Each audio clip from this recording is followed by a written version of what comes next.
Asik. Santai aja ya. Jadi judulnya kalau kemarin-kemarin kan gini, PPH pasal 21, PPH Potput ya kan, PPN. Jadi kan kita fokus nih, Potput, ya udah Potput, PPN. Terus kemarin saya bawain apa itu ya? PPH badan gitu ya. Kita fokus. Nah, hari ini tuh kita fokusnya ke apa namanya? Bentar.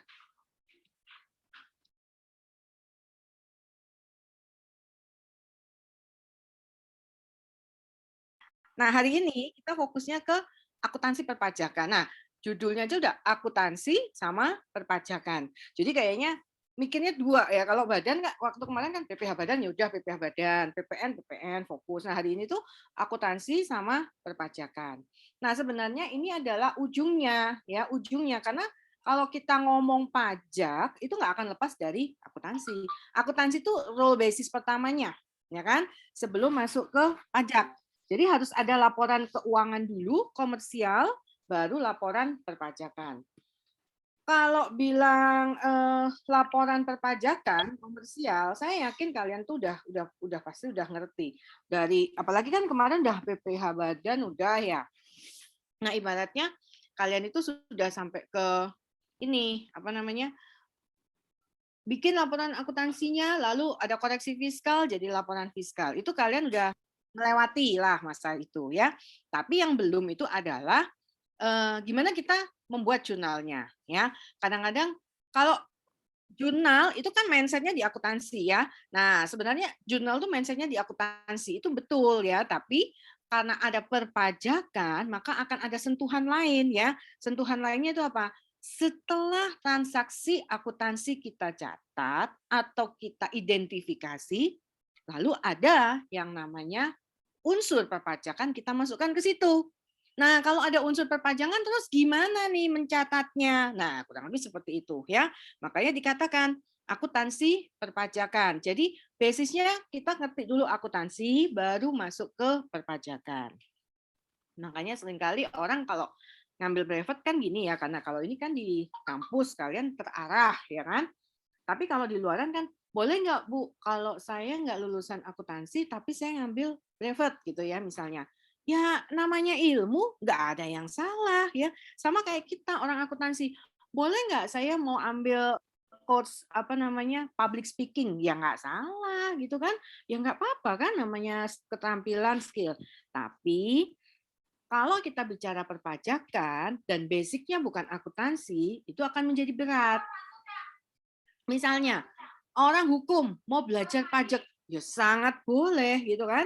Ilmu tuh apa aja boleh. Kita juga sama, orang akuntansi ya jangan cuma akuntansi doang gitu ya. Kacamatanya jangan kacamata kuda. Lepas tuh kacamata kudanya. Kamu harus tahu yang lain ya, tahu hukum, tahu IT, tahu ini. Nggak apa-apa sedikit-sedikit komunikasi, marketing ya nggak apa-apa. Tapi kan kalau ngomong pajak, ini loh kuncinya akuntansinya harus tahu. Kalau nggak tahu akuntansinya, terus ujungnya pajaknya itu nggak ngerti flow-nya karena dasar konsepnya dari akuntansi. Ya, nah baik untuk mengawali sesi hari ini,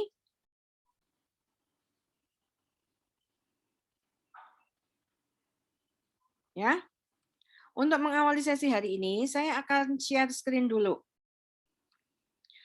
Bentar, share screen ya, share screen, oke, share screen. Hari ini sih sebenarnya dari buku semua sebagian besar ya, sebagian besar dari buku semua.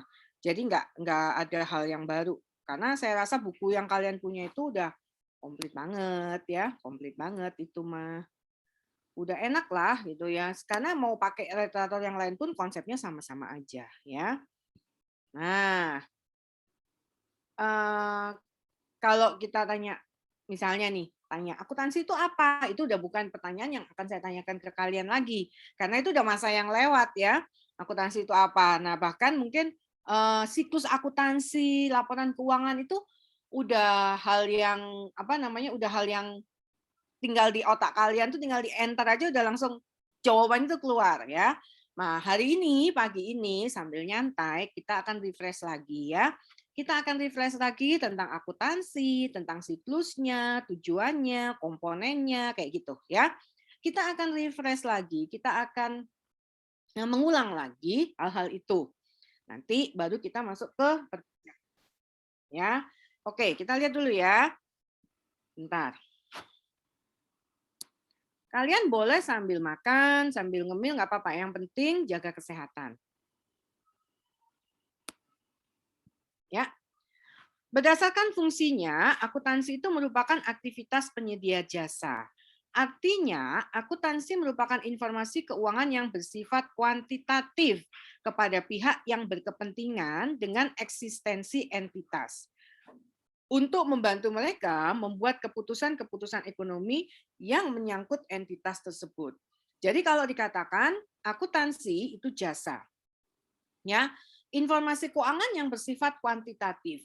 Gimana kita bisa tahu bahwa akuntansi itu informasinya kuantitatif? Yaitu apa? Karena di dalam akuntansi itu selalu ada apa? Nominal angka, ya. Tapi tidak selamanya bahwa informasi yang isinya nominal angka itu kita bisa sebut sebagai informasi akuntansi, ya. Informasi akuntansi bersifat kuantitatif kepada pihak yang berkepentingan, dikatakan akuntansi karena informasi keuangan itu bisa digunakan untuk apa? Membuat keputusan-keputusan ekonomi. Nah, yang menyangkut entitas tersebut. Jadi ini informasi keuangan, informasi keuangan itu banyak macamnya. Misalnya kalau misalnya ngomong gini ya, siapa di sini siapa ini ya? Saya lihat dulu. Bentar, wait. Misalnya ada Karolin nih. Kalau saya tanya, Karolin, kalau di kantin Ukrida itu harga bakso itu berapa ya? Nah itu sebenarnya informasi. Ya, Karolin bilang ada yang harganya 10.000 satu porsi, ada yang harganya 6.000, 7.000. Itu informasi, ya. Dikatakan informasi keuangan enggak? Sebenarnya bukan, karena itu bukan untuk pengambilan keputusan ekonomi, ya. Tapi informasi kuanti enggak? Ya kuanti karena ada nominalnya. Nah, akan dikatakan informasi dari akuntansi itu kalau informasi keuangan sifatnya kuantitatif itu udah pasti karena ada satuan moneter dan nominal kalau di akuntansi, dan digunakan oleh pihak entitas yang berkepentingan untuk pengambilan keputusan ekonomi. Ya. Nah, sekarang supaya kalian nggak ngantuk ya, agak melek-melek dikit matanya. Sekarang saya mau setiap kalian itu untuk memberikan respon melalui chat room, ya. Ini bagian tahu ya kalau di mata pelajaran saya bagian absensi itu adalah kerja yang paling berat karena harus standby terus ya. Nah, nanti bagian absensi harus mengecek siapa aja yang sudah memberikan komentar. Ya, jadi absensi ini Setiawan cuma ngecek aja siapa yang sudah memberikan komentar. Tapi kamu tidak mengecek benar apa enggak atau kurang tepat atau enggak usah. Ya, siapa yang sudah memberikan komentar, you boleh checklist untuk absen kita pagi ini. Ya, jelas Setiawan? Jelas dong, Bu. Ya, oke. Ini bagian yang paling berat nih kalau di mata pelajaran saya ya. Bagian absen. Nah, tugasnya gampang banget. Enggak tugas kok, langsung kalian ketik aja di chat room ya. Kamu mau cari di mana aja nggak apa-apa, gitu kan? Setiap kalian kasih minimal ya, minimal aja deh, nggak usah maksimal. Semua dari kalian berikan 3 contoh, ya, 3 contoh. Jadi gini, informasi akuntansinya apa, terus keputusan ekonominya apa. Jadi misalnya gini, yang sudah saya sebutkan nggak boleh disebutkan lagi. Misalnya ngomong gini, perusahaan itu lagi mau mengefisiensikan biaya, ya misalnya efisiensi biaya. Nah, berarti keputusannya itu adalah efisiensi biaya, ya. Nah, berarti informasi akuntansi apa? Nah, informasi akuntansinya dia mau tahu total biaya produksi, misalnya seperti itu. Jadi nanti jawabannya di sini sebelah kirinya total biaya produksi. Kasih tanda panah itu adalah keputusan efisiensi biaya, misalnya seperti itu. Jelas ya? Jelas untuk nomor 1? Oke. Kalau jelas silakan berikan komentar kalian di chat room ya. Oke, mulai dari sekarang. Satu orang harus 3, harus. Kameranya saya matiin ya biar nggak lemot. Sorry. Yuk, silakan. Informasi akuntansinya, slide. Informasi akuntansinya, lalu tanda panah keputusan ekonominya. Silakan.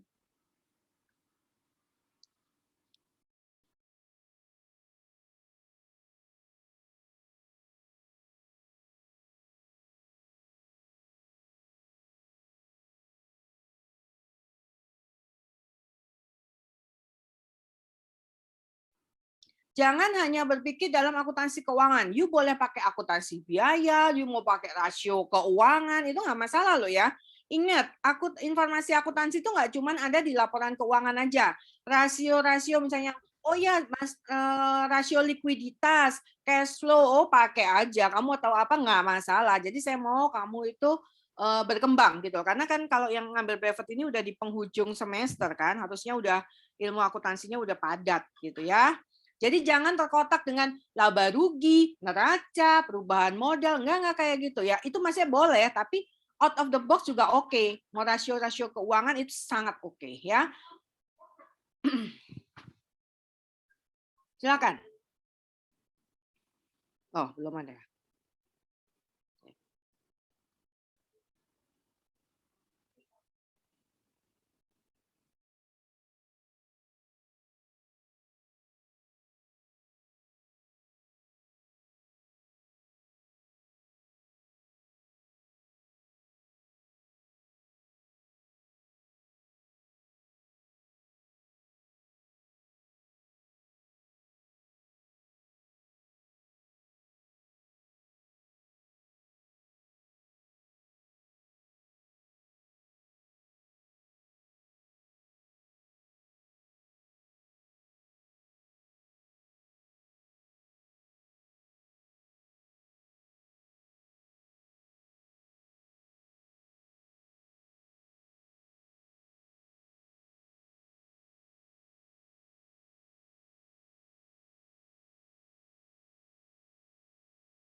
definisi akuntansi. Akuntansi itu pada umumnya adalah menyajikan semua informasi yang terjadi pada suatu periode tertentu bagi manajemen maupun pihak-pihak yang berkepentingan dalam rangka melihat kinerja perusahaan. Jadi mungkin secara sederhana, ketika seorang manajer ingin melihat performa dari perusahaannya, dia dapat memproyeksikannya atau melihatnya dari laporan keuangan yang dibuat oleh manajer keuangan. Kemudian dari definisi akuntansi pajak adalah sebuah bagian dari akuntansi yang tercipta karena adanya suatu prinsip dasar yang diatur dalam undang-undang perpajakan. Sementara perpajakan itu memiliki tujuan untuk menentukan besarnya pajak terhutang, di mana hal tersebut dapat dilakukan dalam akuntansi. Jadi mungkin akuntansi itu dengan perpajakan memiliki tujuan yang berbeda secara umum. Kalau akuntansi, tujuannya adalah untuk memberikan informasi keuangan kepada manajer keuangan perusahaan. Sementara akuntansi pajak itu digunakan oleh pemerintah untuk melihat berapa besarnya pajak terhutang yang akan dibayarkan oleh perusahaan tersebut. Nah, kita mulai dari peran akuntansi dalam sejarah perpajakan di Indonesia. Yang pertama, pada masa penjajahan Belanda. Pada zaman itu adalah pajak berfungsi sebagai pemasukan bagi keuangan penjajah. Jumlah pajak terhutang yang ditentukan sangat besar pada saat itu. Kemudian setelah masa merdeka tahun 1979, pada masa itu dikenallah sistem pemungutan pajak yang disebut dengan MPS, menghitung pajak sendiri, kemudian ada MPOL, menghitung pajak orang lain. Setelah itu berkembang lagi pada masa tahun 1979 sampai 1983. Periode ini dikenal dengan paket KMK 108 garis miring KMK garis miring tahun 1979, dan pada tahun saat ini undang-undang perpajakan itu sudah disesuaikan dengan Undang-Undang Nomor 6, Nomor 7 dan Nomor 8 tahun 1983. Nah, konsep dasarnya. Jadi sebenarnya di dalam perpajakan sendiri itu tidak terlalu mengenal akuntansi, sering disebut dengan bahasa pembukuan.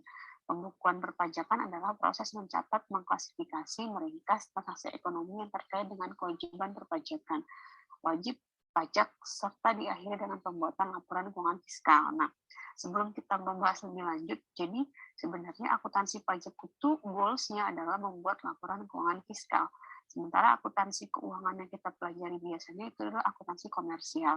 Jadi nanti ada perbedaan antara akuntansi fiskal, akuntansi pajak yang menghasilkan laporan keuangan fiskal, dan akuntansi umum yang menghasilkan laporan keuangan komersial. Nah, sebenarnya secara bordernya atau secara inti mana itu sama.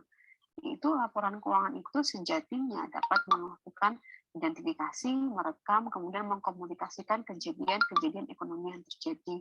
Hanya saja komersial dan fiskal tujuannya, kalau fiskal dibuat untuk memenuhi kebutuhan perpajakan, sementara fiskal dibuat untuk memenuhi kebutuhan manajerial untuk mengambil keputusan. Nah, akuntansi pajak. Akuntansi pajak itu fungsinya adalah mengolah data keuangan yang akan digunakan sebagai dasar dalam melakukan perhitungan pajak yang harus dibayar. Jadi, kalau misalnya perusahaan itu ingin membayar pajak, berapa sih yang harus dibayar, itu harus dihitung menggunakan dasarnya adalah laporan keuangan fiskal. Tujuannya adalah laporan keuangannya juga sama. Laporan keuangannya yang komersial itu relevan, dapat dimengerti, daya uji, netral, tepat waktu, serta lengkap. Nah, laporan keuangan komersial. Laporan keuangan komersial itu adalah informasi yang terdapat dalam laporan keuangan dibutuhkan oleh pihak-pihak tertentu. Pihak-pihaknya siapa saja kalau komersial? Ada pegawai, investor, manajemen perusahaan, pemegang saham, kreditur, serta pemerintah. Dan kalau komersial, dasar penyusunan laporan keuangannya itu menggunakan PSAK, penyertaan standar akuntansi keuangan. Siklus akuntansi. Nah, siklus akuntansi pada laporan keuangan komersial itu dimulai dari bukti transaksi, jurnal, buku besar utama, neraca saldo, kertas kerja, laporan keuangan, jurnal penutup, neraca saldo setelah penutupan, jurnal kembali. Kemudian balik lagi ke bukti transaksi. Jadi sama antara akuntansi komersial dan akuntansi pajak itu siklusnya sama. Laporan keuangan komersial itu terdiri dari ada 5. Laporan laba rugi, laporan posisi keuangan, arus kas, laporan perubahan ekuitas, serta catatan atas laporan keuangan. Nah, untuk catatan atas laporan keuangan ini lebih detail isinya. Isi dari laporan laba rugi detailnya ada di catatan atas laporan keuangan. Lainnya, ada lainnya di bawahnya. Nah, prinsip-prinsipnya ada cost principle, revenue principle, matching principle, objectivity principle, consistency, disclosure, konservatisme, uniform, and comparability principle. Nah, prinsip ini nanti kita bandingkan dengan prinsip yang ada di dalam laporan keuangan fiskal. Sama atau tidak? Nah, untuk fiskal sama ternyata antara prinsip laporan keuangan fiskal dan laporan keuangan komersial. Bedanya adalah ketika laporan keuangan fiskal memiliki laporan bagian dari laba rugi, nah itu ada beberapa biaya atau bebannya itu berbeda dengan komersial. Jadi nanti pada saat kita melakukan perhitungan di pertemuan selanjutnya, ada biaya-biaya yang diakui dalam komersial, tapi tidak diakui oleh fiskal atau hanya sebagian saja, atau perhitungannya ada yang berbeda, sehingga di sana letak perbedaan antara laporan keuangan fiskal dengan laporan keuangan komersial. Nah, sekilas info dari saya sampai di sini. Ya, sebenarnya kecil, tapi nggak apa-apa kok, ini cuma sekedar ini doang ya. Bentar, sekilas info aja. Oke ya, kita lanjut ya. Kurang ini soalnya. Ya, kita lanjut ya. Bentar.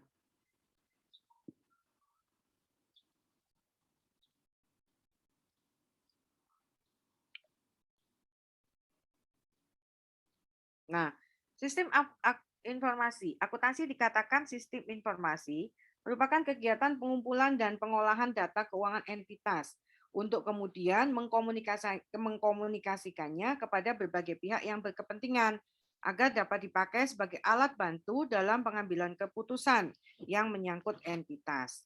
Jadi akuntansi itu sebenarnya bukan tujuannya, tetapi alatnya atau sarananya untuk berkomunikasi antara entitas dengan pihak yang berkepentingan. Sehingga akuntansi itu memerlukan apa? Alat ukur atau kita measurement ya terhadap akibat dari transaksi dan peristiwa yang terjadi ya. Sekarang kalau kita tanya akuntansi itu memerlukan alat ukur atau measurement. Coba siapa yang tahu? Kira-kira alat ukur yang digunakan oleh akuntansi atau measurement akuntansi itu apa aja? Karena dikatakan di sini ya, measurement-nya itu terhadap akibat dari transaksi dan peristiwa yang terjadi dalam entitas, cara-cara, metode, dan prosedur yang dapat diterima oleh semua pihak yang berkepentingan. Ayo, measurement atau alat ukur dalam akuntansi itu apa aja? Silakan memberikan respon. Contohnya apa? Contohnya apa? Alat ukur dalam akuntansi. Contohnya apa? Silakan. Memberikan respon atau tanggapan. Metode penyusutan. Ya, itu metode penyusutan. Berarti alat ukurnya itu kan metode penyusutan. Berarti pengukurannya, measurement-nya pakai apa? Pakai prosentase bisa, ya kan? Kan prosentase berapa persen dari harga pokok dibagi umur ekonomis, ya. Lalu kalau bilang betul, metode penyusutan juga ada ini, penyisian piutang tak tertagih atau cadangan piutang. Nah, itu kan pakai prosentase juga, ya kan? Pakai prosentase juga berapa persen nih, gitu kan? Nah, itu rasio-rasio tadi, ya itu adalah prosentase. Lalu pakai gross profit margin, kayak gitu ya. Lalu pengukurannya nominal juga angka, itu pakai seperti itu. Kalau akuntansi itu nggak kayak matematik ya, yang ada kayak atau fisika yang pakai kilo, meter, nggak kayak gitu. Tapi kita biasanya prosentase dengan nominal atau dan nominal, ya itu alat ukurnya yang kita gunakan, ya. Nah, lalu akuntansi juga merupakan kegiatan deskriptif analitis, yaitu mengidentifikasi berbagai transaksi atau peristiwa yang merupakan kegiatan ekonomi entitas melalui tahap-tahap pengukuran, pencatatan, penggolongan, dan peringkasan sedemikian rupa. Sehingga transaksi atau peristiwa tersebut dapat dijadikan informasi yang disajikan dalam bentuk seperangkat laporan keuangan. Ya. dalam bentuk seperangkat laporan keuangan. Jadi akuntansi itu mengidentifikasi berbagai transaksi atau peristiwa yang merupakan kegiatan ekonomi entitas. Apa aja kegiatannya? Ya bisa pembelian, penjualan, pembayaran gaji, penerimaan uang muka pembelian, penerimaan uang muka penjualan, ya, pembayaran pajak, banyak sekali ya aktivitasnya. Lalu kita mulai ukur berapa nilainya, dan kita catat dan kita golongkan, lalu kita ringkas sehingga menjadi informasi yang berbentuk laporan keuangan. Dari sinilah maka muncul yang namanya siklus akuntansi.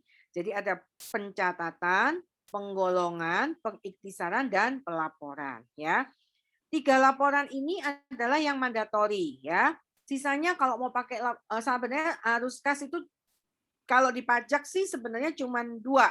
Laba rugi sama neraca. Pajak nggak butuh laporan perubahan modal, ya. Laba rugi sama neraca. Tapi kalau mau ditambah laporan arus kas, lo sangat baik, ya kan? Lalu pencatatan di jurnal, bukti transaksi seperti itu, ya. Jadi ini adalah siklus akuntansi. Dan saya udah nggak bilang lagi tentang siklus akuntansi. Saya yakin kamu udah tahu, ya. Nah, lalu apa kalau kita ngomong? Nah, tadi seperti di video tadi sebenarnya antara akuntansi dan pajak itu beda tujuannya aja. Kalau laporan keuangan ini tujuannya adalah untuk diinformasi keuangan pada pihak-pihak yang berkepentingan. Tapi kalau perpajakan itu adalah pemerintah akan memungut, ya, pemerintah itu akan memungut dana dari masyarakat. Nah, konsepnya seperti itu. Nah, sebenarnya ada perbedaannya di situ. Jadi tujuannya, ya.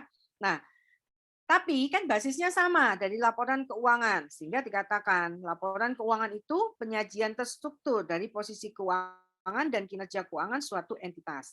Manajemen bertanggung jawab atas penyusunan dan penyajian laporan keuangan. Tujuan lapor, jadi kalau ditanya tanggung jawab laporan keuangan itu bukan di direksi, bukan di komisaris, tapi di manajemen. Ya, ini yang kamu harus ingat. Manajemen bertanggung jawab atas penyusunan dan penyajian laporan keuangan. Jadi tanggung jawab laporan keuangan itu ada di manajemen. Tujuannya apa? Memberikan informasi mengenai posisi keuangan, kinerja keuangan, dan arus kas entitas yang bermanfaat bagi sebagian besar kalangan pengguna laporan dalam pembuatan keputusan ekonomi. Lalu pertanggungjawaban manajemen atas penggunaan sumber daya dan membantu pengguna laporan keuangan untuk memprediksi arus kas masa depan. Lalu informasinya apa? Tadi kan balik lagi nih ke dalam ini ya laporannya laba rugi, perubahan modal, neraca. Maka informasinya apa? Lah kalau kita lihat di neraca berarti kita dapat informasi tentang aset, liabilitas, ekuitas, ya. Kalau di laba rugi ya pendapatan dan beban. Lalu kalau di perubahan modal, kontribusi dari dan distribusi kepada pemilik dalam kapasitasnya sebagai pemilik serta arus kas, ya. Nah, komponen laporan keuangan. Kalau laporan keuangan terdiri dari ini ya, posisi keuangan atau neraca, laba rugi. Nah, ada laba rugi komprehensif, ini harus tahu. Lalu sebenarnya yang penting itu catatan atas laporan keuangan. Kenapa? Karena ini adalah informasi ringkasan kebijakan akuntansi, penting dan informasi penjelasan lain. Jadi kalau kita lihat di catatan atas laporan keuangan itu sebenarnya yang penting, karena tidak semua orang itu belajar akuntansi, tapi semua orang butuh informasi laporan keuangan dari perusahaan, ya. Sehingga sebaiknya catatan atas laporan keuangan itu dibuat sangat terperinci dan jelas agar yang membaca itu memahami, ya. Yang membaca itu memahami tentang laporan keuangan, Jadi buatnya harus rinci dan jelas, sebaiknya seperti itu, ya. Lalu laporan posisi keuangan pada awal periode, ini komparatif. Nah, ini yang penting. Ketika buat laporan keuangan, itu harus disajikan komparatif. Komparatif maksudnya 2 tahun, membandingkan 2 tahun. Yang paling depan itu biasanya tahun yang terbaru, baru yang belakang itu tahun sebelumnya. Ya. Kenapa komparatif? Karena kita mau lihat berapa perbedaannya, perbandingannya. Ya. Nah, lihat di sini. Komparatif yang disajikan ketika entitas menerapkan suatu kebijakan akuntansi secara retrospektif atau membuat penyajian kembali pos-pos laporan keuangan atau ketika entitas mereklasifikasi pos-pos dalam laporan keuangannya. Nah, entitas menyajikan semua komponen laporan keuangan lengkap dengan keutamaan yang sama. Jadi harus lengkap dengan keutamaan yang sama. Tadi kan ada laporan laba rugi komprehensif ya. Nah, ini other comprehensive income atau OCI. OCI ini boleh dilaporkan secara terpisah atau jadi satu dengan laporan laba rugi komprehensif. Nah, komponen OCI yaitu yang pertama perubahan surplus atau revaluasi, keuntungan atau kerugian aktuaria atas program manfaat pasti, keuntungan atau kerugian dari penggabungan entitas asing ya. Ini adalah keuntungan dari hedging nilai arus kas. Ini other comprehensive income. Sebenarnya kalian harus tahu sampai di laporan OCI ya. Kalau sudah di sini sih saya kira udah paham ya. Laporan keuangan other comprehensive income. Ya. Oke. Banyak yang sudah berpartisipasi ya sepertinya. Oke, beban pajak. Nah, rasio solvabilitas. Nah, sekarang kita lihat di bukunya. Yuk, silakan buka bukunya dulu. Kita buka bukunya. Bentar. Bentar ya.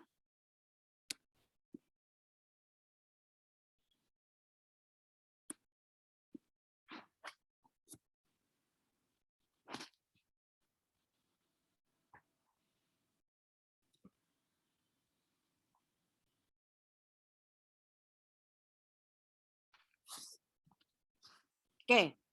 Di buku kalian halaman 555. Sampai di OCI kita tadi ya. 555. Oke. Nah, silakan buka bukunya halaman 555. Di situ ada persamaan dasar akuntansi. Ya. Lalu seperti biasa, aset sama dengan liabilitas plus ekuitas. Atau dikatakan aset ekuitas sama dengan net aset, ya. Lalu ada pengklasifikasian. Dan di sini ada ya, laporan laba rugi dan penghasilan komprehensif lain. Oke, sekarang kita lihat di sini ya.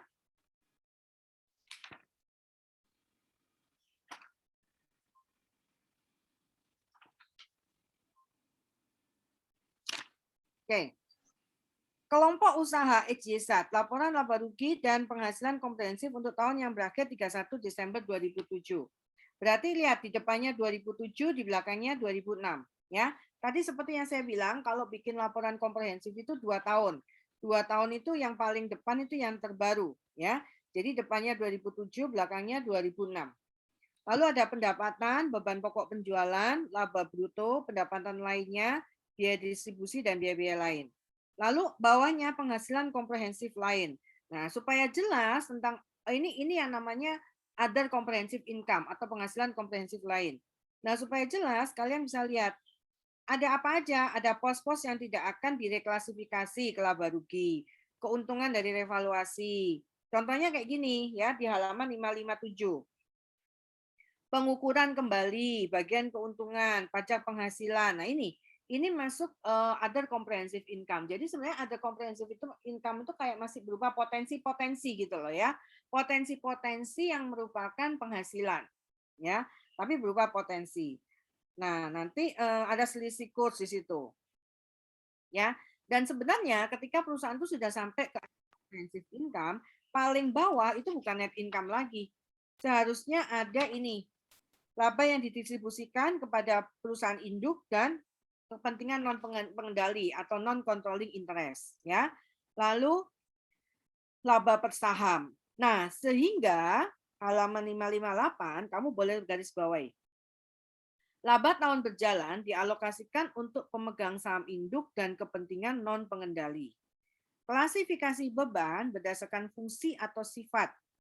Jika dijanjikan berdasarkan fungsi, dibuat pengungkapan berdasarkan sifat. Coba kamu garis bawahi dulu ya. Jadi laba tahun berjalan dialokasikan untuk pemegang saham induk dan kepentingan non pengendali atau minoritas. Untuk klasifikasi beban itu berdasarkan fungsi atau sifat ya. Nah, sekarang kita lihat sebelum ke klasifikasi beban, kita lihat penghasilan komprehensif lain. Penghasilan komprehensif lain yang tidak akan direklasifikasi ke laba rugi dan penghasilan komprehensif lain yang akan direklasifikasi ke laba rugi. Ada penghasilan yang kalau lihat di contohnya halaman 557 itu adalah penghasilan yang lain yang direklasifikasi ke laba rugi. Ya, ada yang penghasilan lain tapi yang tidak mempengaruhi laba rugi, yaitu surplus, revaluasi aset tetap, perubahan nilai aset keuangan, dan pengukuran kembali atas program imbalan pasti. Nah, untuk laporan laba rugi dan penghasilan komprehensif lain dapat disajikan dalam 2 laporan, yaitu laba tahun berjalan sebelum penghasilan komprehensif lain dan laporan penghasilan komprehensif dimulai dari laba tahun berjalan. Ya. Oke, apa aja sih item-item yang harus ada? Ada poin A sampai I di situ ya. Pendapatan, biaya keuangan, bagian laba rugi dari entitas asosiasi ya. Lalu setiap komponen ya. Setiap komponen di situ ya. Lalu apa lagi?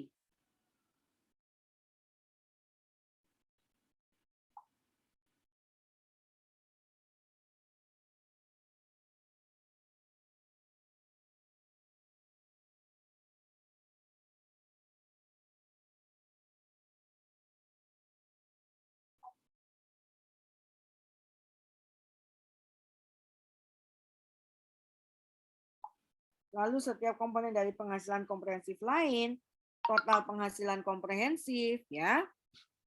Nah, di sini jelas ya. Ketika pos-pos pendapatan, halaman 559. Ketika pos-pos pendapatan atau beban bernilai material, entitas mengungkapkan sifat dan jumlahnya secara terpisah. Jadi saya tadi bilang, yang masuk ke dalam other comprehensive income itu yang basic berupa potensi. Dan ketika memang nilainya material dan bernilai material, baik pendapatan atau beban, maka entitas harus mengungkapkannya secara terpisah. Jadi buat akun sendiri, buat terpisah ya. Oke? Nah, itu konsepnya.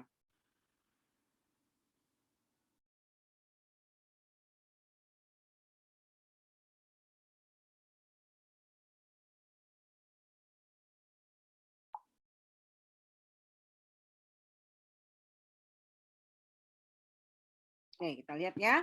Keadaan yang menyebabkan pengungkapan secara terpisah, berarti kata kuncinya itu material ya. Keadaan yang menyebabkan pengungkapan secara terpisah itu adalah apa? Penurunan nilai persediaan menjadi nilai realisasi neto, restrukturisasi atas aktivitas entitas, pelepasan aset tetap, pelepasan investasi, operasi yang dihentikan, penyelesaian litigasi, pengembalikan provisi ya. Entitas menyajikan analisis beban yang diakui dalam laporan kerugi laba dengan menggunakan klasifikasi berdasarkan sifat atau fungsinya.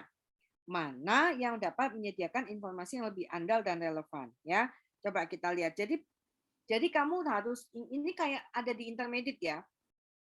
Untuk menyajikan beban, klasifikasi beban, itu kita bisa buat berdasarkan sifat atau fungsi ya. Coba kita lihat. Kalau beban ya fokusnya ya. Kalau berdasarkan sifat maka akan tampak seperti ini. Perubahan bahan baku yang digunakan ini berdasarkan sifat. Kalau berdasarkan fungsi tampaknya seperti ini. Coba kamu lihat apa bedanya? Apa bedanya berdasarkan sifat dan berdasarkan fungsi? Coba. Apa bedanya berdasarkan sifat dan berdasarkan fungsi? Coba, apa bedanya penyajian biaya berdasarkan sifat dan berdasarkan fungsi?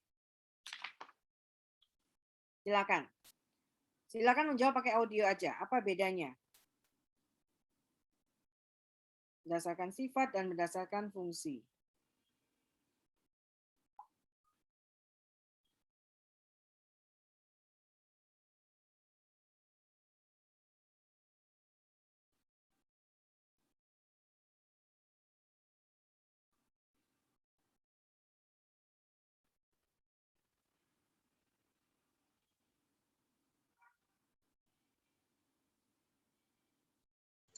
Ibu, Ya, mau coba jawab, Bu?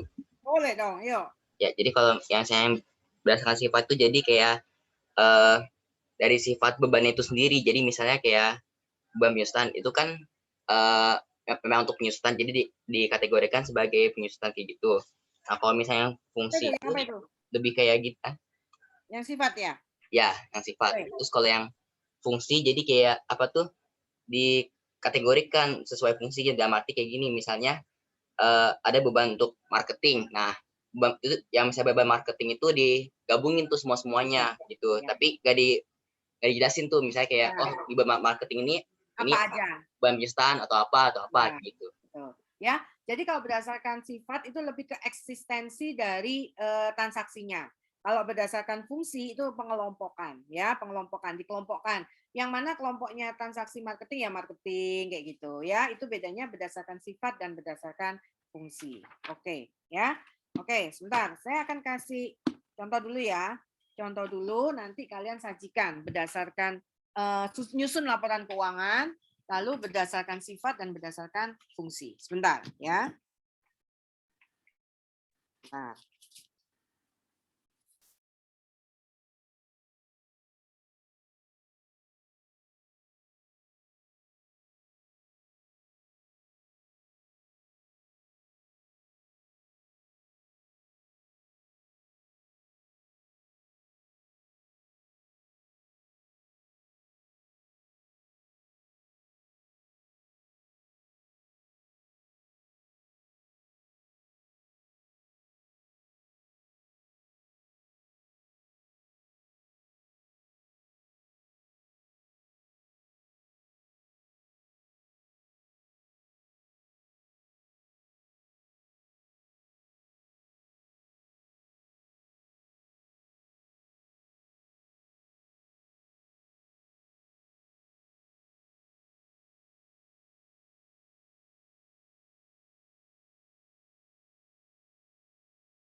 Sebenarnya kalau di pajak itu fokusnya lebih ke ini, lebih ke income statement karena dasarnya dari situ ya. Oke, Setiawan masih ngikutin ya yang komentar-komentar ya. Oke. Jadi kalau di pajak itu makanya sasarannya itu dari laporan ini income statement laba rugi ya. Oke, saya kirim soal. Bisa terlihat nggak soalnya? Bisa, Bu. Ya, saya kirim soal di chat. Oke, silakan menjawab.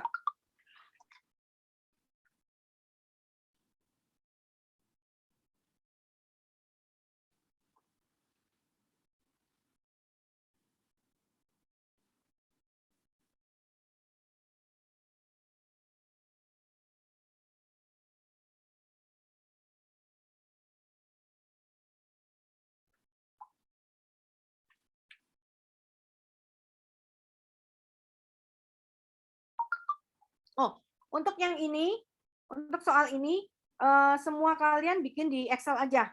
Bikin di Excel, lalu submit jawabannya di chat room. Saya tunggu ya. Bikin di Excel, submit jawabannya di chat room. Oke. Itu juga lebih memudahkan Setiawan juga untuk memastikan ya. Ini masih absen sesi pertama ya Setiawan ya? Iya, Bu, masih yang sesi pertama. Ya, jadi yang tadi udah komentar, kamu cek lagi nanti. Ini submit nggak jawabannya. Kita nggak apa-apa, bukan benar atau salah, tapi kita menyajikan ya. Oke. Menyajikan. Nanti Setiawan cek checklist aja. Oke, kalian submit di Excel ya. Saya kasih sampai jam berapa menit ini? 15 menit cukup? 15 menit. Nanti biayanya mungkin berdasarkan sifat aja boleh. Kalau kamu berdasarkan sifat atau berdasarkan fungsi, pilih salah satu ya. Oh, berarti cuma bebannya aja ya, Bu ya, kita ini yang bebas. semua income Oh statement. semua. Oh ya, bikin income statement. Cuma yang bisa sifat atau fungsi. Ya. Bisa Pilih, satu. ya, jadiin satu. Ya, oke. Saya pilih salah satu aja. Ya. Oke deh. 15 menit cukup atau 20 menit? 20 aja, Bu. 30 ya, setengah jam ya. Ya boleh deh. Oke, yuk.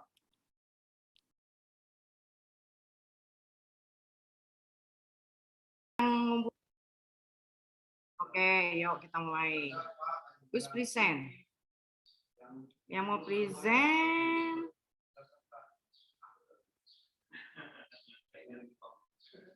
Silakan. Felicia, yuk Felicia silakan present, Fel. Felicia. Silakan present, Felicia.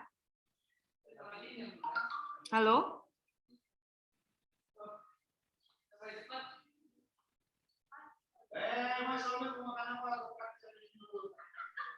Iya Bu, gimana Bu? Felicia boleh present jawabannya? Yuk, Felicia boleh present jawabannya. Share ke kita, share screen. Kan tadi di Excel, share screen Excel-nya aja, Fel, nggak apa-apa. Bu, maaf saya dari handphone, jadinya nggak bisa share screen nih Bu. Bisa? Yakin? Bisa coba dulu nggak, Fel? Felicia Tiara. Iya Bu, ini lagi saya coba sebentar ya Bu. Ya, oke, tenang aja ya.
Sebentar ya Bu, saya lagi move ke laptop.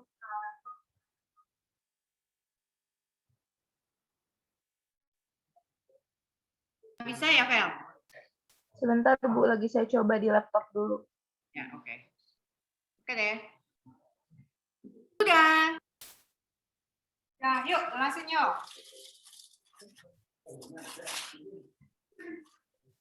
Yuk, jelasin, silakan.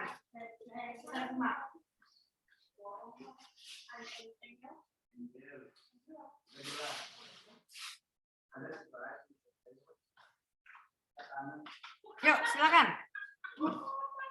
Silakan, yuk.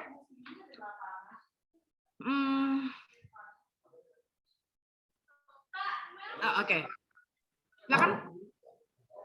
Ini kan menurut Felicia. It's okay, nggak apa-apa, Fel. Silakan, Fel.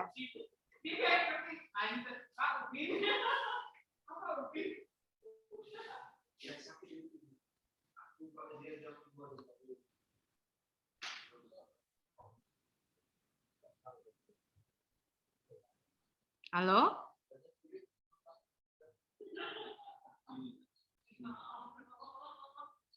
Halo?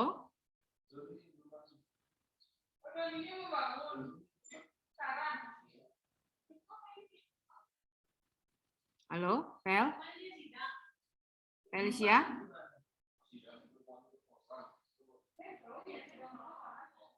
Sepertinya ada kendala nih di Felicia ya.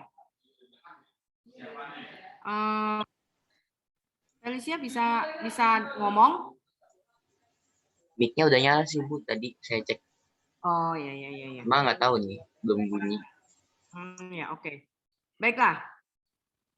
Kalau kita lihat di sini kan ada selling expense, administrative, ya udah deh. Apa yang mau present? Selain kita ganti deh, selain Felicia, siapa yang mau present? Ini aja. Felix Budiman ada? Felix Budiman? Hadir, Bu. Oh ya, yuk Felix present yuk. Felix aja present sebentar. Terus itu kita move kok, nggak apa-apa. Silakan Felix. Bentar, Bu, saya buka file dulu ya, Bu. Kenapa? Saya present dulu sebentar ke laptop, Iya. Bu. Oh siap.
Bu, udah kelihatan belum ya, Bu?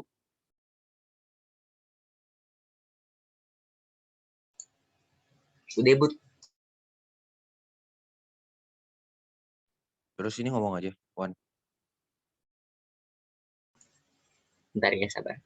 Oke, yuk. Let's go. Yuk silakan Felix. Present. Ini saya baca aja, Bu. Iya, baca aja. Oh, untuk yang revenue itu sejumlah 1.280.000. Ya, nah ini yang saya lagi tunjuk. Terus dia dikurangi dengan sales return and allowance sebesar 150.000, kemudian dikurangi lagi sama sales discount. Nah, ini setelah dikurang-kurangin itu nanti akhirnya mendapatkan net sales. Net sales-nya itu sebesar 1.085.000.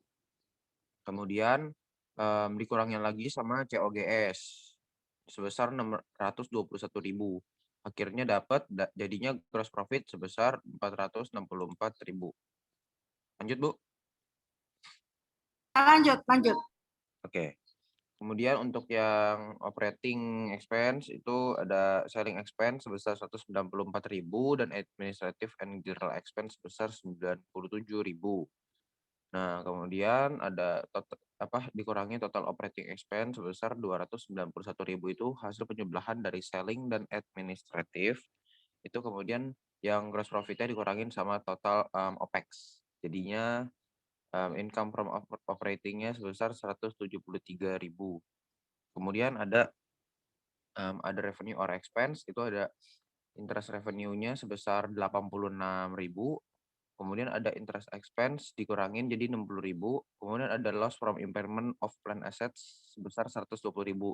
Jadi dikurangin sehingga hasilnya masih minus. Akhirnya ada revenue or expense, cuman hasilnya minus jadi 94.000. Kemudian ada income before tax. Nah itu setelah adanya pengurangan jadi 79.000. Kemudian income tax-nya sebesar 34%, jadinya ada pengurangan lagi sebesar 26.860. Jadi income after tax-nya sebesar 52.140. Ya, nah kalau kita lihat di sini, ya, kalau kita lihat di sini, ini biasanya kalau misalnya kita tahu di pajak itu ada pembukuan dan pencatatan, ya, maka yang dimaksud dengan pencatatan itu ambil angkanya dari sini nih. Nih. Bukan punya saya, punyanya si Felix. Felix atas. Nah, dan sebenarnya kalau kita buat faktur ya, itu kan sebenarnya sales langsung dikurangi diskon. Tapi yang termasuk itu adalah diskon quantity ya kan, bukan diskon pembayaran ya. Jadi kamu tahu sales revenue coba di blok Felix, dikasih kuning-kuning Felix. Ya, di kuning sama sales diskon, kasih kuning-kuning Felix. Nah, oke. Thank you, Felix ya. Jadi kalau kita tahu tuh di pajak itu kan ada pembukuan pencatatan. Sebenarnya pencatatan itu kan dari penghasilan tuh. Nah, bruto revenue minus sales diskon. Tapi sales diskon yang di sini kalau kita mau hitung secara pencatatan, Felix tolong bisa tulis nggak kasih di kolom E, terserah di mana. Kamu kasih kuning-kuning gitu. Yang kuning-kuning tadi, blok, terus kamu tulis sampingnya pencatatan, Felix. Ya, situ ketik pencatatan. Oke, thank you. Tulis pencatatan, ketik aja, Felix. Ya, nah, sebenarnya kalau diskon itu kan kita tahu ada diskon quantity yang langsung pada barang saat terjual. Ada diskon pembayaran. Nah, maka yang sales diskon ini adalah sales diskon yang quantity, bukan pembayaran. Nah, jadi caranya seperti itu. Jadi kalau misalnya kan kita tahu nih PP 23 itu pakai 0,5%, ya ambilnya dari sini. 1280 kurangi 45. Ya, karena kan dari penghasilan bruto. Tapi kalau misalnya perusahaan itu menggunakan pembukuan, maka ambilnya dari net sale. Tolong Felix yang 1085 dikasih warna lain, jangan kuning. Di blok, kasih warna lain, jangan kuning. Ya, kasih keterangan pembukuan. Ya. Jadi itu konsepnya, ya. Nah, itu untuk net sale-nya. Tapi pembukuan itu nanti ngambilnya di bawah. Bawah lagi kasih warna sama Felix pembukuan, income before tax. Bawah nomor 24 itu. Ya, bawah situ Felix. Good. Di blok dulu kali ya. Income before tax-nya. Ya. Ya, kasih keterangan lagi pembukuan Felix. Ya. Jadi kalau net pencatatan itu stop sampai di sales revenue minus sales discount. Tapi kalau pembukuan sampai income before tax. Ya, income before tax di situ di bawah ya. Jadi kalian udah tahu bedanya antara pembukuan dan pencatatan ya. Pembukuan dan pencatatan. Ambil angkanya dari mana? Oke. Nah, kalau kita lihat di sini expense, jangan stop dulu ya Felix. Kalau kita lihat di sini expense, ini baginya menurut fungsi atau menurut menurut fungsi atau menurut sifat. Gimana? Kan Felix baginya selling sama administratif. Ini menurut fungsi atau menurut sifat?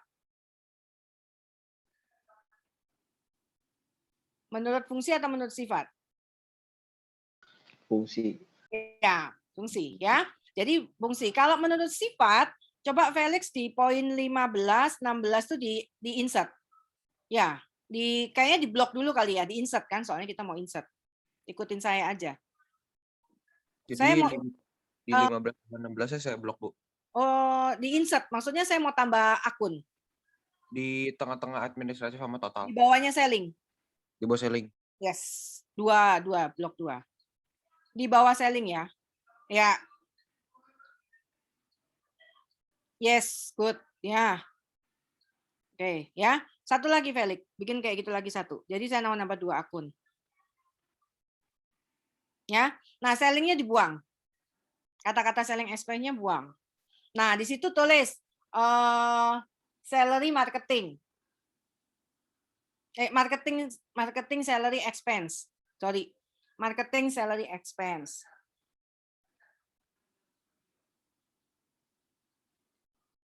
Enter lagi bawahnya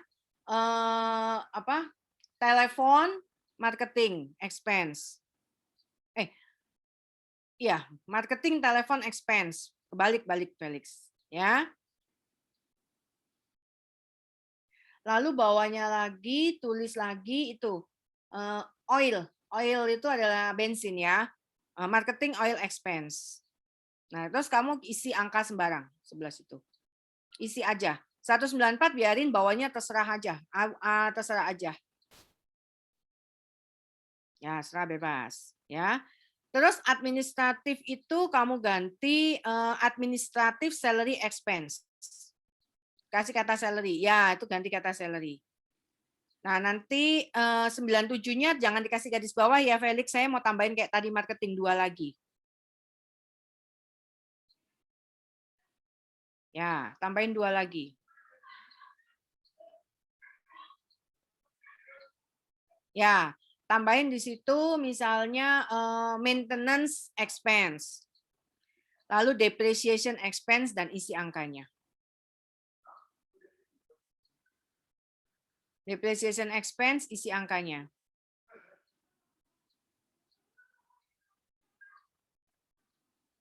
Ya, maka kalau yang ini berdasarkan sifat, ya, oke, jelas ya. Kalau yang tadi dibikin berdasarkan fungsi, yang ini berdasarkan sifat, ya.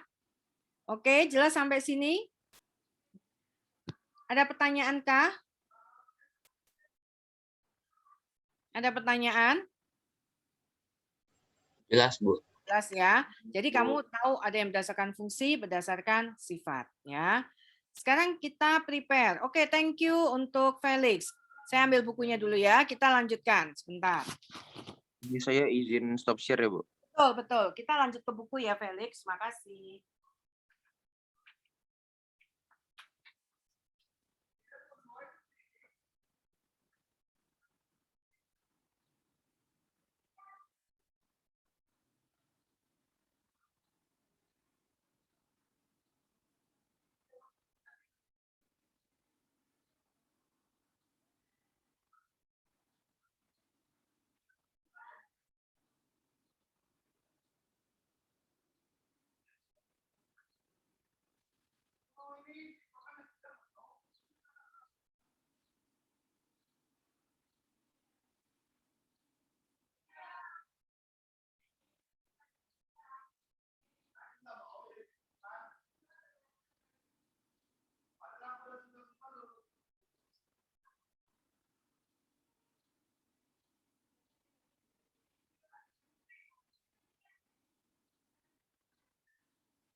Oke, kita tadi sampai di halaman berapa? Line item, beban ya. Sekarang kita lanjut ke halaman 560 ya. Kita masuk ke halaman 560.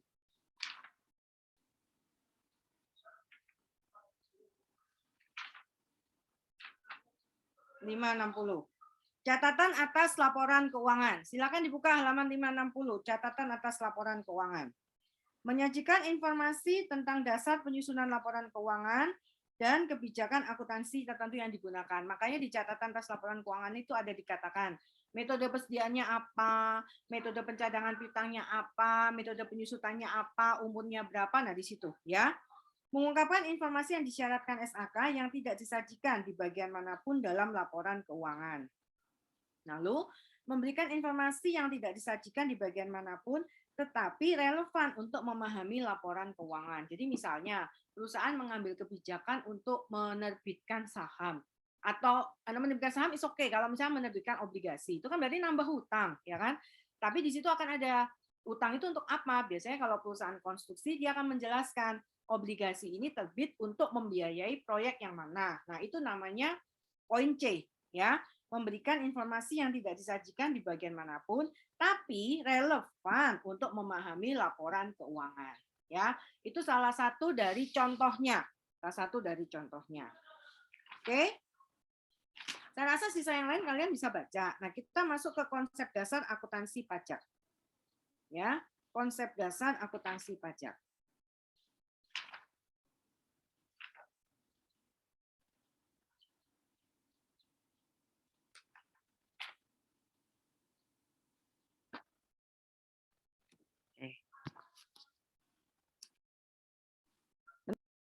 Saya cari videonya.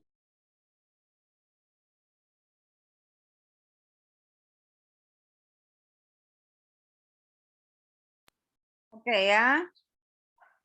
Bisa kelihatan layarnya? Terlihat, Bu. Ya, oke. Ini konsep dasar akuntansi pajak ya. Review dulu. Silakan dilihat dulu. Nanti akan ada, kita masuk ke sesi kedua, mulai masuk ke sini ya. Oke, silakan dilihat dulu.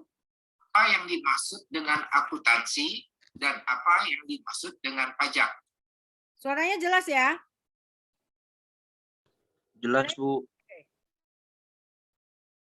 Akuntansi adalah suatu sistem informasi yang menghasilkan laporan kepada pihak-pihak yang berkepentingan mengenai aktivitas ekonomi dan kondisi perusahaan. Dari definisi ini, kita mengetahui bahwa akuntansi itu adalah suatu sistem informasi yang menghasilkan laporan kepada pihak-pihak yang berkepentingan. Siapa saja pihak-pihak berkepentingan di dalam terhadap laporan akuntansi? Di mata kuliah sebelumnya kalian sudah pernah belajar bahwa pemakai informasi akuntansi antara lain yang pertama adalah manajemen perusahaan. Yang kedua adalah pemegang saham atau stockholder. Yang ketiga adalah pemerintah dan seterusnya.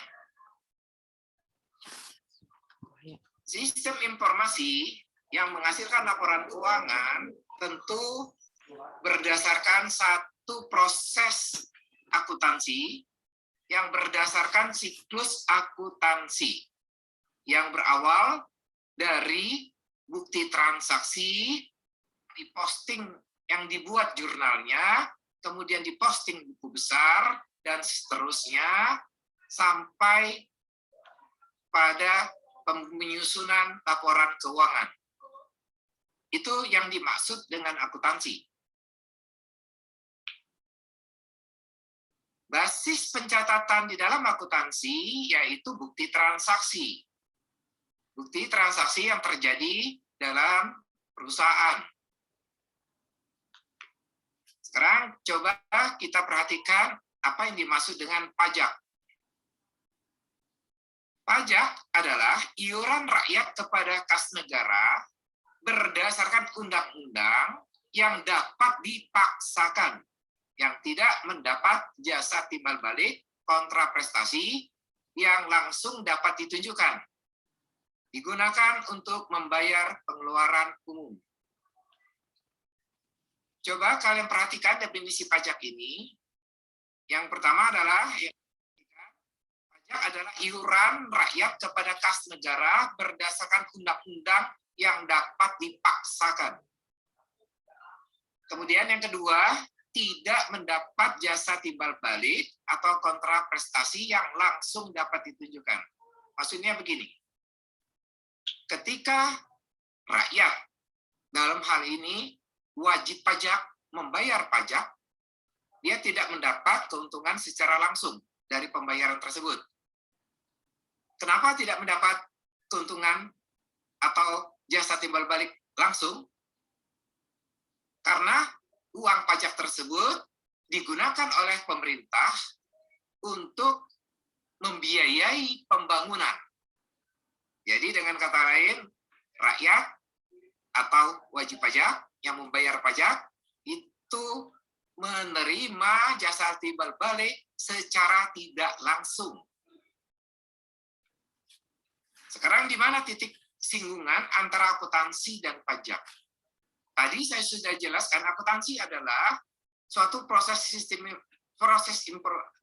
proses pencatatan yang berawal dari bukti transaksi. Ada bukti transaksi, ada pencatatan, sampai dengan laporan keuangan. Nah, pajak adalah iuran rakyat kepada kas negara berdasarkan undang-undang. Nah, iuran rakyat yang dimaksud ini, yang berdasarkan undang-undang, itu dihitung dari transaksi. Jadi dari setiap transaksi, pemerintah berkepentingan untuk mengambil bagiannya berdasarkan undang-undang dalam rangka membayar pengeluaran umum, seperti definisi pajak tadi. Jadi titik ketersinggungan akuntansi dan pajak itu berawal dari bukti transaksi. Ya. Kita lanjutkan. Akuntansi dibuat berdasarkan PSAK. Jadi akuntansi dasarnya adalah PSAK. Pernyataan standar akuntansi keuangan. Jadi ada satu pernyataan standar yang berlaku umum yang menjadi acuan untuk akuntansi. Pajak didasarkan kepada undang-undang yang dibuat oleh pemerintah. Jadi pemungutan iuran rakyat yang disebut pajak tadi harus berdasarkan undang-undang. Tidak ada undang-undang, tidak ada pajak. Kurang lebih seperti itu memahaminya. Kemudian dari perbedaan pajak dan akuntansi tersebut, nanti kedua-duanya antara PSA sama kita melihatnya perbedaan antara PSAK dengan undang-undang. Ada perbedaan perlakuan nanti di sana. Nah, perbedaan perlakuan ini dibagi dua. Yang pertama perbedaan permanen, yang kedua perbedaan temporer. Atau disebut juga perbedaan temporer ini dengan istilah lain perbedaan waktu. Ya, saya ulangi. Perbedaan perlakuan antara PSAK dengan undang-undang dibagi dua. Nanti ada perbedaan yang pertama permanen, kedua temporer atau perbedaan waktu.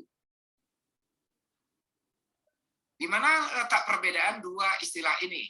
Perbedaan permanen dan perbedaan temporer. Perbedaan permanen yang dimaksud adalah perbedaan yang sudah jelas eksplisit antara perlakuan menurut PSAK dan menurut undang-undang. Kurang lebih memahaminya seperti ini. Menurut PSAK boleh dicatat, tetapi menurut undang-undang tidak boleh. Jadi satu boleh, satu tidak. Menurut PSAK diperkenankan mencatat penghasilan atau biaya, tetapi menurut undang-undang ada yang tidak diperkenankan. Perbedaan ini disebut perbedaan permanen. Kita lanjutkan dengan istilah perbedaan temporer atau perbedaan waktu. Yaitu perbedaan yang sifatnya sementara antara perlakuan menurut PSAK dan perlakuan menurut undang-undang pajak. Perbedaan yang sifatnya sementara, maksudnya begini. Kedua-duanya, baik PSAK atau undang-undang, membolehkan pencatatan penghasilan atau biaya. Tetapi, ada perbedaan perlakuan soal waktu. Contoh,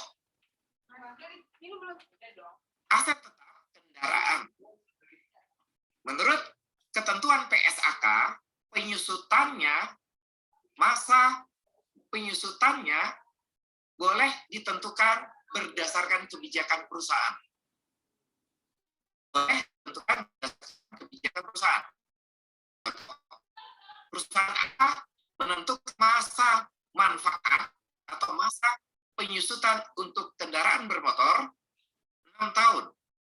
Tapi perusahaan B boleh membuat kebijakan masa penyusutan untuk kendaraan bermotor 8 tahun. 9 tahun, dan seterusnya. Jadi PSAK tidak mengatur. Jadi tergantung kebijakan akuntansi masing-masing.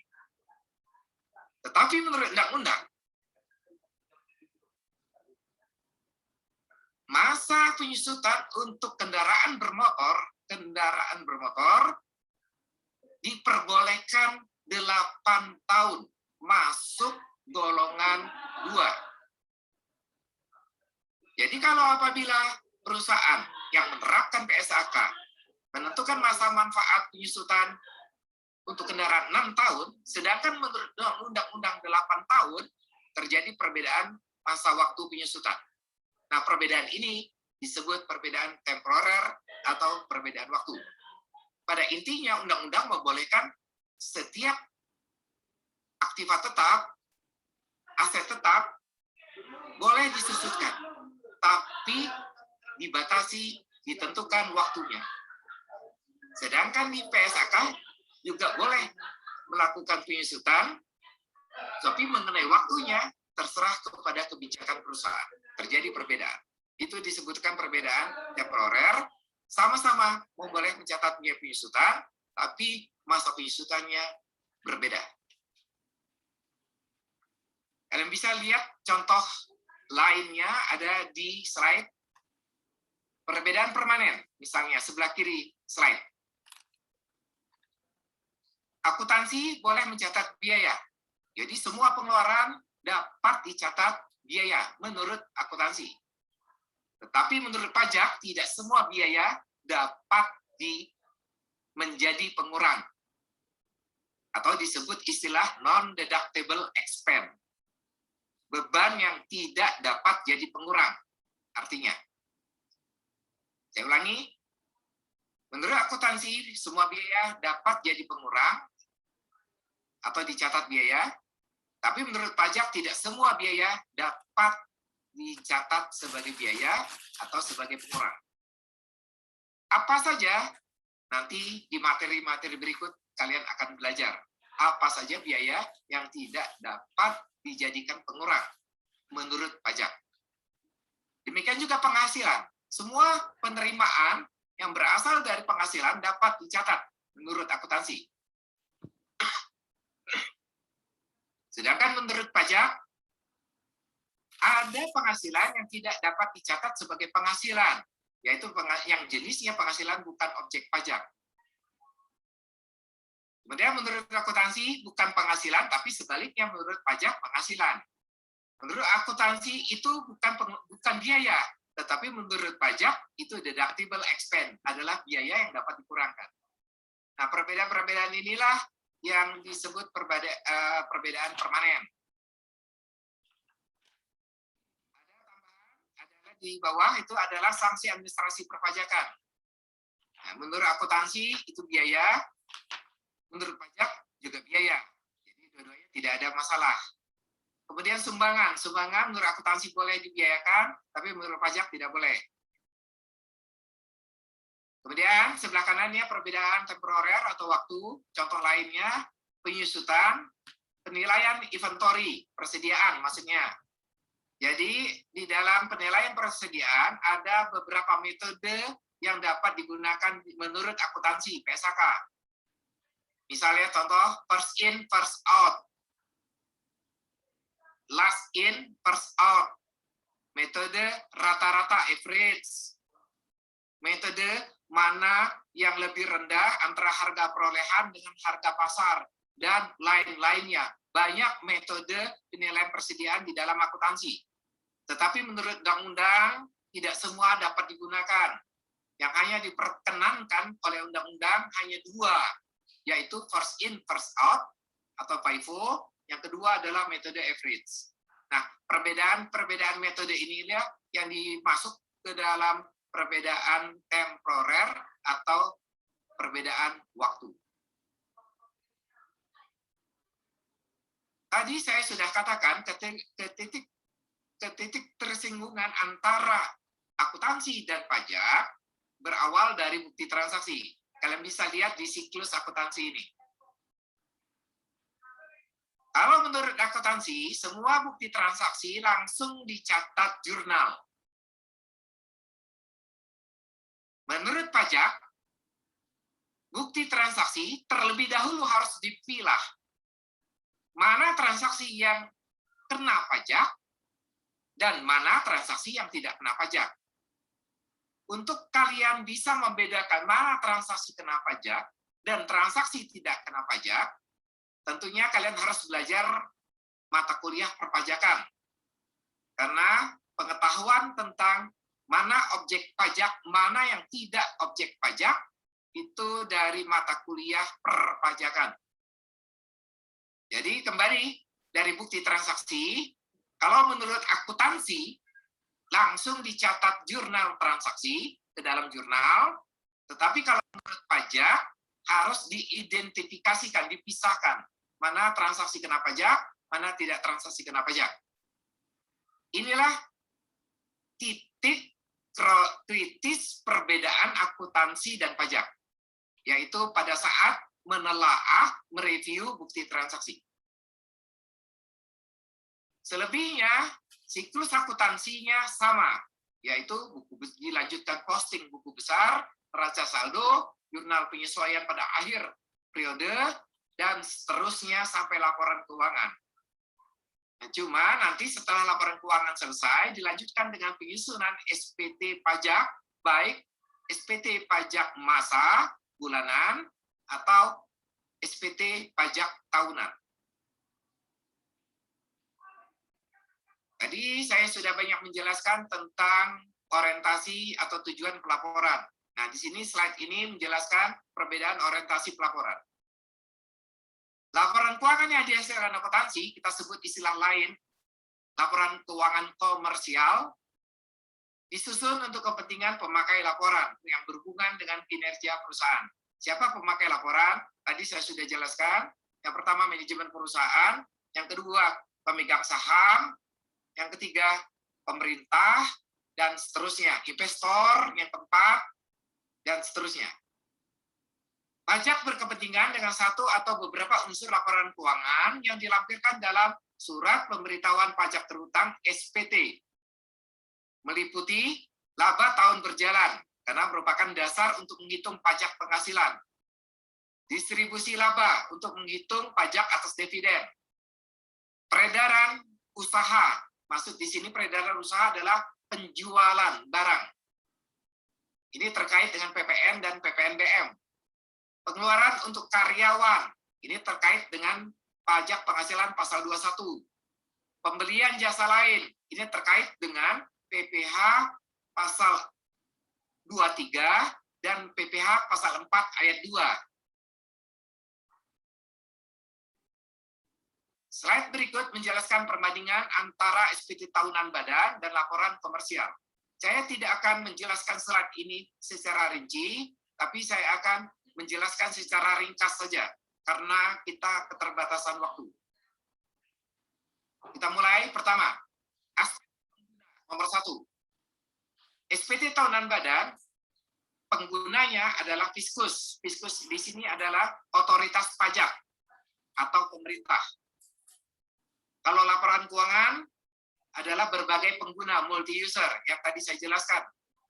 Pemakai laporan keuangan, 1, manajemen perusahaan, pemegang saham, investor, pemerintah, dan seterusnya. Kemudian sifat informasi. SPT tahunan rahasia.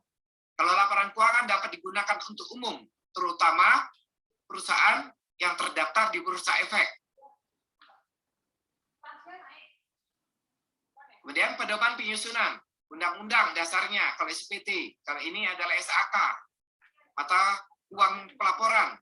Kalau menurut SPT adalah wajib menggunakan rupiah dan mata uang asing sepanjang memperoleh izin dari Menteri Keuangan atau otoritas pajak. Kalau menurut akuntansi, SAK, mata uang pelaporan dapat menggunakan mata uang lain selain rupiah. Jadi kita bisa menggunakan beberapa mata uang dalam pencatatan perusahaan. Dasar pencatatan sama, dan seterusnya, ya, sampai ke batas waktu penyampaian. Kalian bisa baca di dalam tabel ini. Baik, saya lanjutkan menjelaskan apa sih pengertian akuntansi perpajakan. Jadi akuntansi perpajakan itu adalah gabungan antara istilah akuntansi dan pajak. Istilah akuntansi dan pajak digabung menjadi satu akuntansi perpajakan. Jadi akuntansi perpajakan dapat kita jelaskan berawal dari adanya titik ketersinggungan antara akuntansi dan pajak, yaitu transaksi.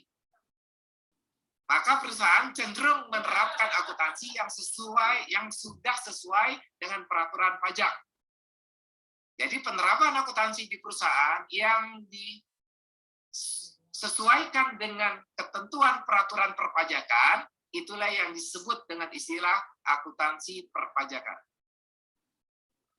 Saya kutip, menurut pendapat Niswonger NP dalam bukunya Accounting Principle 2007, menyebutkan bahwa akuntansi perpajakan dirumuskan sebagai bagian dari akuntansi yang menekankan kepada penyusunan surat pemberitahuan pajak atau tax return dan pertimbangan konsekuensi perpajakan terhadap transaksi dalam rangka pemenuhan kewajiban perpajakan atau tax compliance. Ciri kualitatif laporan keuangan pajak. Jadi akuntansi perpajakan menghasilkan laporan keuangan pajak. Yang pertama dapat dipahami oleh petugas atau pemeriksa pajak. 2. Sensitivitas informasi, bukan materialitas. 3. Laporan keuangan fiskal. Fiskal di sini maksudnya laporan keuangan pajak. Disajikan secara jujur dengan itikat baik, substansi penghasilan dengan nama dan dalam bentuk apapun, substansi beban yang dapat dikurangkan dari penghasilan itu, deductible expense, dan seterusnya. Kemudian yang keempat, ciri kualitatifnya adalah dapat diperbandingkan dengan periode sebelumnya. Dan seterus kalian bisa baca. Jadi ada 4 ciri kualitatif laporan keuangan pajak. Kemudian yang kelima, kita lanjutkan, laporan keuangan fiskal harus tepat waktu, paling lambat akhir tahun ketiga setelah berakhirnya tahun buku. Jadi maksudnya berakhir paling lambat diterbitkan akhir bulan ketiga setelah berakhirnya tahun buku. Misalnya tahun buku kita Januari sampai Desember. Akhir tahun ketiga setelah berakhirnya tahun buku adalah Maret tahun berikutnya. Yang keenam, ciri kualitatifnya, akuntansi pajak harus independen terhadap akuntansi komersial. Jadi artinya akuntansi pajak harus independen terhadap akuntansi komersial. Itu maksudnya, jika akuntansi komersial tidak mampu menerbitkan laporan keuangan tepat waktu, maka akuntansi pajak harus mampu menerbitkan laporan keuangan fiskal sendiri. Jadi tidak ada ketergantungan ke laporan keuangan akuntansi komersial. Koreksi fiskal merupakan salah satu cara praktis dalam penyusunan laporan keuangan fiskal. Jadi maksudnya begini. Proses akuntansi menghasilkan sebuah laporan keuangan setiap akhir periode. Nah, untuk menghasilkan laporan keuangan fiskal, maka laporan keuangan yang dihasilkan akuntansi, atau selanjutnya kita sebut laporan keuangan komersial, kita lakukan koreksi fiskal, nanti akan menjadi laporan keuangan pajak, atau laporan keuangan fiskal. Jadi saya ulangi, berdasarkan laporan keuangan akuntansi atau komersial, dilakukan koreksi fiskal akan menghasilkan laporan keuangan fiskal.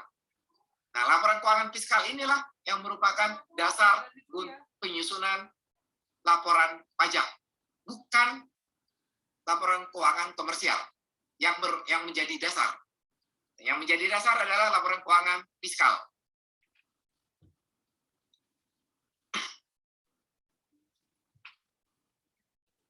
Konsep pengakuan dan pengukuran. Saya kira ini ngambil dari akuntansi. Asumsi yang digunakan adalah economic entity, going concern, arm's length transaction, monetary unit, periodicity.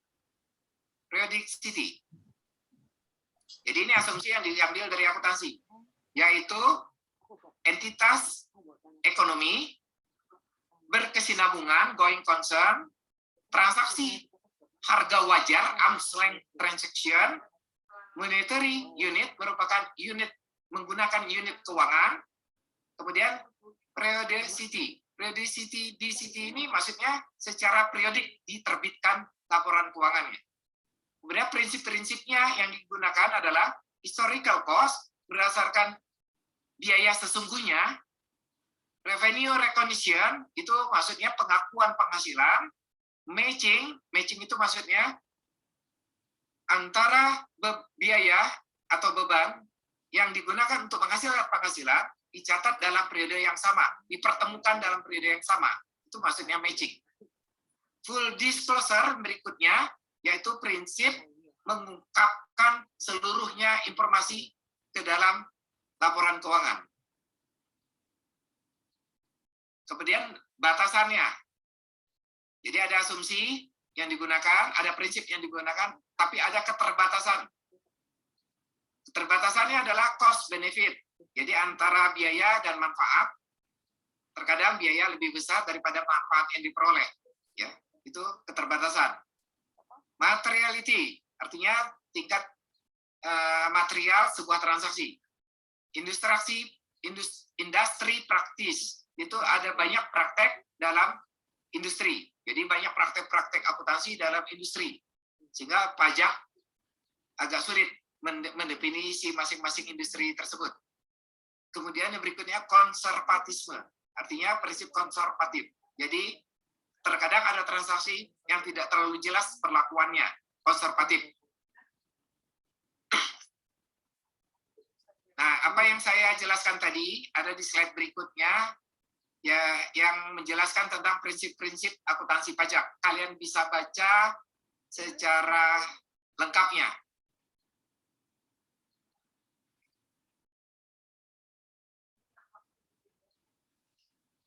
Nah, sekarang kita lihat prinsip akuntansi sebagai subjek perbedaan antara akuntansi dan pajak. Yang pertama adalah penetapan beban dan penghasilan. Itu yang saya jelaskan tadi, konsep matching. Kedua, konsistensi. Menekankan kepada penyandingan vertikal dari tahun ke tahun. Yang sering terjadi, metode penilaian dan pembukuan yang berbeda-beda. Nah, ini salah satu perbedaan ya antara akuntansi dan pajak. Pajak menginginkan itu konsisten. Sebenarnya akuntansi juga menginginkan prinsip itu adalah konsisten. Tetapi dalam prakteknya sering diubah-ubah. Kemudian yang ketiga adalah konservatisme. Ya, contohnya adalah penghapusan piutang, cadangan kerugian piutang. Konservatisme itu adalah ada keraguan dalam perlakuan akuntansi. Contohnya tadi penghapusan piutang atau cadangan kerugian piutang. Cadangan kerugian piutang itu adalah sebuah beban atau biaya yang dicatat di dalam akuntansi, tapi didasarkan kepada kekhawatiran bahwa piutang tersebut tidak dapat ditagih. Jadi makanya kita cadangkan. Jadi jurnalnya kalau kalian pernah belajar di pengantar akuntansi, beban kerugian piutang, debit, cadangan, kerugian piutang, kredit. Jadi beban di debit, kreditnya cadangan. Padahal kalau memang sudah pasti biaya ini, harusnya jurnalnya adalah beban, debit, kas, kredit. Atau ada harta, aset yang berkurang. Tetapi malah bertambah cadangan. Nah, perlakuan yang demikian itu di dalam akuntansi itu karena pendekatan yang kekhawatiran tidak dapat ditagih. Nah, kekhawatiran tersebut diestimasi, ditaksir berapa biayanya kira-kira. Nah, inilah salah satu kelemahan dalam akuntansi, penerapan konservatisme. Kemudian yang keempat adalah substansi mengesampingkan bentuk formal. Ya. Yaitu menitik beratkan pada substansi hakikat ekonomis daripada bentuk formal tiap transaksi atau fakta bisnis. Jadi contohnya begini, ada transaksi pembayaran. Nah, di kwitansi menyebutkan pembayaran tersebut adalah honor. Tapi dokumen-dokumen perjanjian, perikatan yang mendasari transaksi tersebut secara eksplisit menjelaskan ini adalah jasa manajemen. Apa yang tercantum dalam kwitansi itu disebut bentuk formal. Di keterangan yang muncul dalam kwitansi disebut bentuk formal. Substansi hakikat ekonomis dari peristiwa tersebut bisa dibaca dari dokumen-dokumen yang menjadi dasar pencatatannya. Apabila ditemukan ternyata itu secara implisit menjelaskan itu jasa manajemen, maka pajak akan mengenakan pajak terhadap jasa manajemen, bukan honor seperti yang tercantum dalam kwitansi. Itu artinya inilah penerapan prinsip substansi mengesampingkan bentuk formal. Kemudian di sini dijelaskan tujuan PSAK 46. Seperti yang saya jelaskan di awal, akuntansi pajak atau akuntansi perpajakan itu secara umum didasarkan pada pernyataan standar akuntansi keuangan nomor 46 atau PSAK 46 yang diadopsi dari IAS 12. Yang pertama, tujuan PSAK 46 ini adalah mengatur perlakuan akuntansi untuk pajak penghasilan. Kedua, bagaimana mempertanggungjawabkan konsekuensi pajak pada periode berjalan. Periode berjalan dan mendatang. Ya, ada 2 periode. Kemudian yang ketiga, pernyataan ini juga mengatur pengakuan aktiva pajak tangguhan. Saya ulangi, mengatur pengakuan aktiva pajak tangguhan yang berasal dari sisa rugi yang dapat dikompensasi ke tahun berikutnya. Jadi ada 3 tujuan PSAK 46 dalam mengatur pajak penghasilan untuk kepentingan akuntansi. Baik, untuk materi kita kali ini cukup sekian. Kita akan ketemu lagi di materi berikutnya pada pertemuan berikutnya. Ya, ini cukup panjang ya materinya.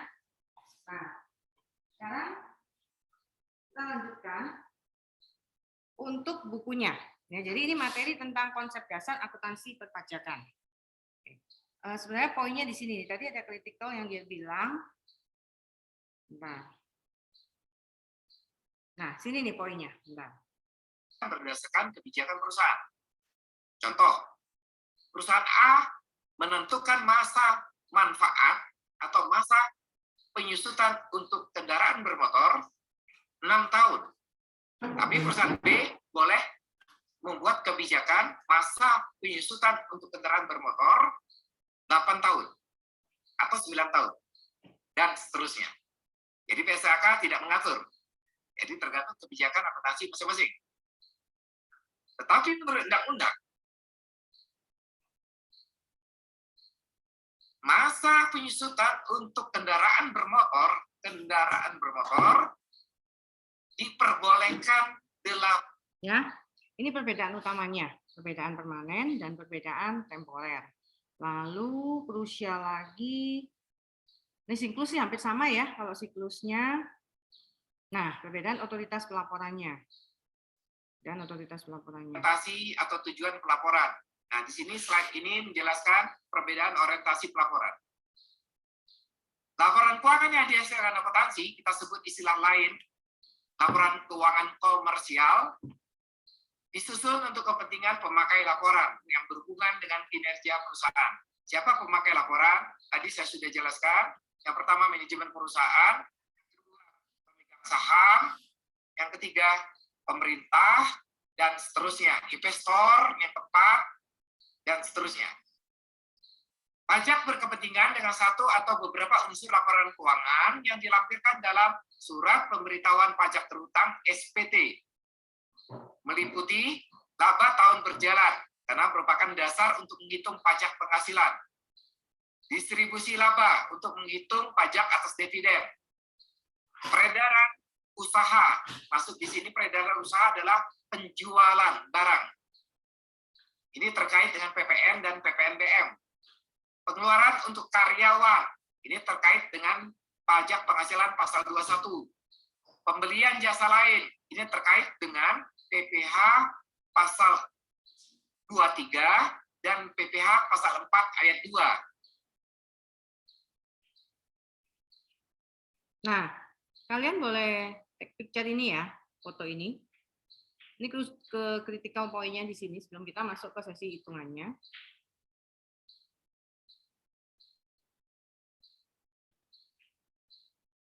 Dan ini juga boleh di take picture. Ya, ambil fotonya di sini. Boleh habis ambil foto masukin di grup biar semua tahu. Ya. Tunggu. Oke. Ya, ambil picture semua.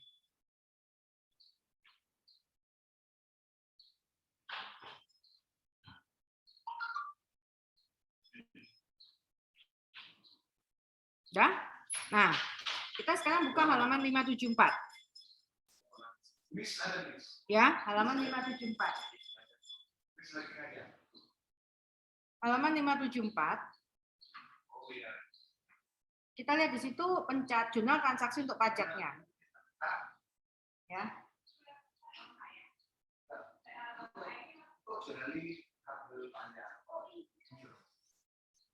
Ya, halaman 574 ada 2. Bagi yang dipotong atau dibayar akan menentukan perlakuan pajak tersebut, ya.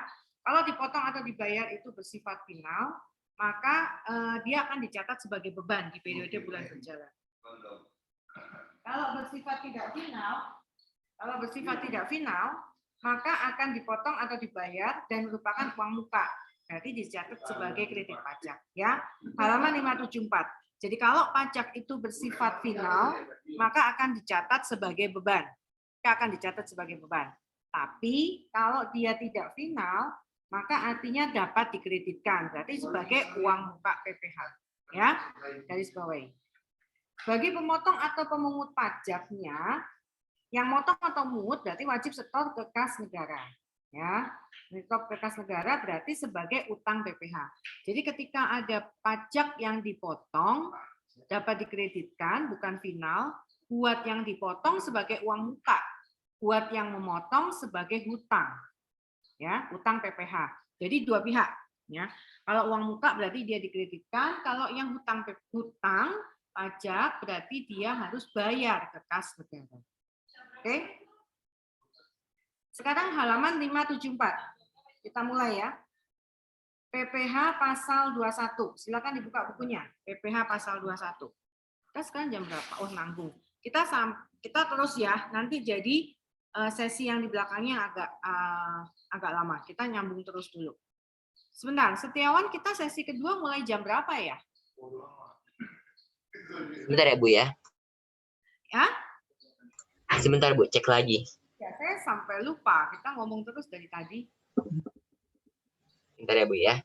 Oke.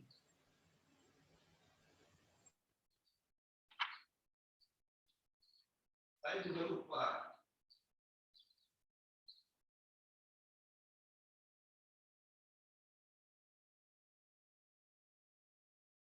Oh, kalau sesi kedua itu jamnya jam 11 sampai jam 13.30.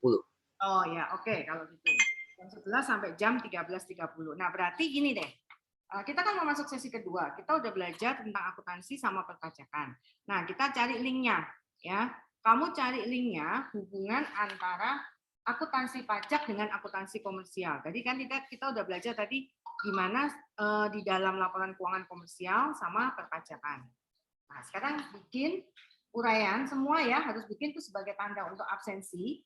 Komentar di chat room hubungan antara akuntansi pajak dengan akuntansi komersial.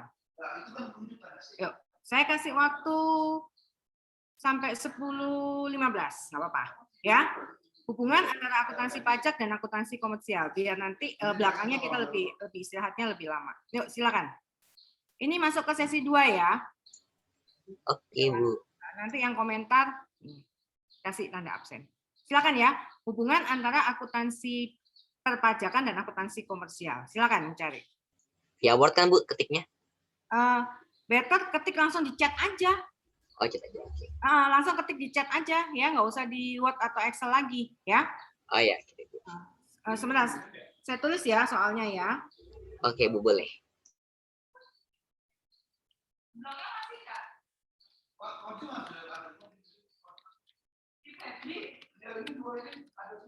Oh, ini kamar itu loh yang airnya aman bagus. Bukan.